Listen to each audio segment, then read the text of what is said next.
quite extraordinary figures. Assistant Treasurer Michael Sukkar joins us now. Morning to you. Thanks for being with us. Look, households have built up this really large savings buffer, haven't they? What is driving these figures? Well, Monique, clearly during the pandemic, Australians bunkered down to some degree when the pandemic hit. Also a range of areas where we would ordinarily spend our discretionary funds, whether that be on international travel or indeed on other travel, that has been curtailed. But also Australians, through the economic support provided by JobKeeper, Home Builder, so many other programs that the government put in place, and of course the support that we provided to businesses, both large and small, in keeping people in jobs, keeping businesses going, meant that people were able to put that extra money away in their offset account. And as you say, more than $50 billion into people's offset accounts, more than $170 billion in addition to that in other savings accounts, which basically means there's a lot of firepower there in the Australian economy and in households that is there to be released. Australians are seeing confidence returning. Yes, we're dealing with the Omicron variant at the moment, but Australia's economic recovery is leading the world, unemployment at 4.6%. So all these factors, Monique, I think mean that savings buffer will provide a great foundation for a further economic recovery. Yes, but if people are saving and not spending, that's going to have a big impact on the economy. That on top of the fact that businesses are saying that the impact of exploding case numbers and staff shortages is like a lockdown.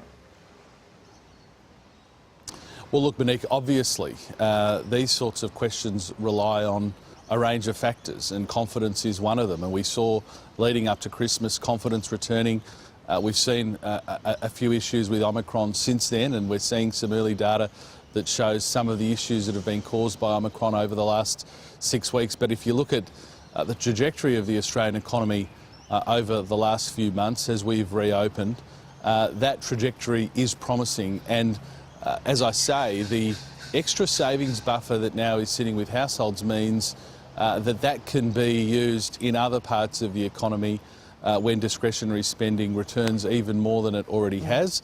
There's still bumps in the road, no doubt, Monique, but as I say, this is a great foundation to further support the economic recovery. And of course, it means for your average household who, through the pandemic, has been able to hold on to their jobs, that they're now paying less in interest because obviously their loan repayments are reduced by the amount that they've got sitting in their offset accounts. Yes, OK, we're going to get through those bumps in the road. Just quickly before we let you go, Novak Djokovic faces court today, Assistant Treasurer. Has the government completely bungled this?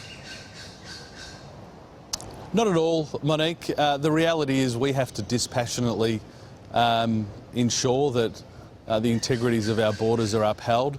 Whether you're an international tennis player, whether you're an ordinary person trying to enter our country, there's one rule for all, regardless of who you are. We apply them dispassionately. Australian Border Force applies them dispassionately, and I don't think any Australians would be surprised to see the Morrison government taking the protection of our borders so seriously, regardless of who you are. One rule for all, that's really the underlying principle, Monique. All right, all eyes will be on that court today. Thanks so much, Michael.